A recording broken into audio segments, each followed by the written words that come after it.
On the phone from the SIBO is Scott Bauer of Prosper Trading Academy. Happy Monday to you, Scott, and thanks so much for taking the time to join us. And it's such You as well. Thank you. And it's such an interesting time for you to join, considering the month of October is shaping up in such a bearish manner. Right now, the S&P 500 on pace for its worst month since August of 2015. That, of course, was that big crash around Black Monday in China. What do you think is behind this, and what do you think is next?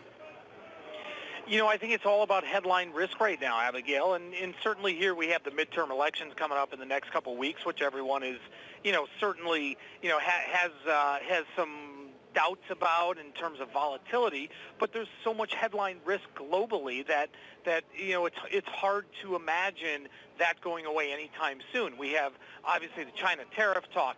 We have what's going to happen November 4th with the sanctions with Iran, and then obviously, front and center right now is what's going on with Saudi. So there's so much out there right now that I don't see volatility really going away over the next couple of weeks. So it sounds like you are not recommending to buy the dip. And, to that point, the NASDAQ is actually right now on pace for its second down month in September, down less than 1%, but nonetheless the first down month since March. So a bit of a bearish tell. The SOX, its last all-time high back in March. How bad do you think that this could get? Do you think that signals the S&P 500 could, in fact, turn down in November as well?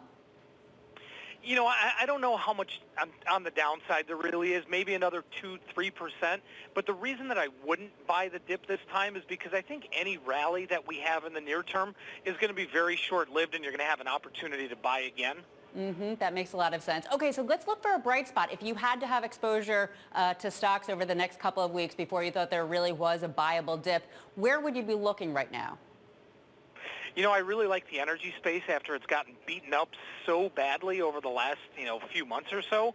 I think that we're at somewhat of a bottom overall, and I really think that, especially with all of the concern about Saudi and the Iranian sanctions and coming into the end of the year, heating oil, really heating up, I think energy stocks really could be a bright spot this last couple months of the year. Okay, that's interesting since there's definitely weakness there. As for your trade, McDonald's, talk to us about it.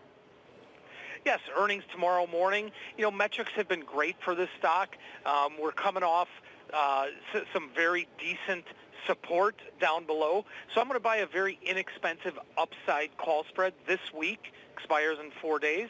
The 170, 172.5 call spread, you can buy that for about 75 cents. So the reward to risk on that is really good. If the stock doesn't rally off of earnings, I know what my risk is, but metrics are looking pretty good here, and some of the international exposure they have, they're actually supposed to report pretty good numbers.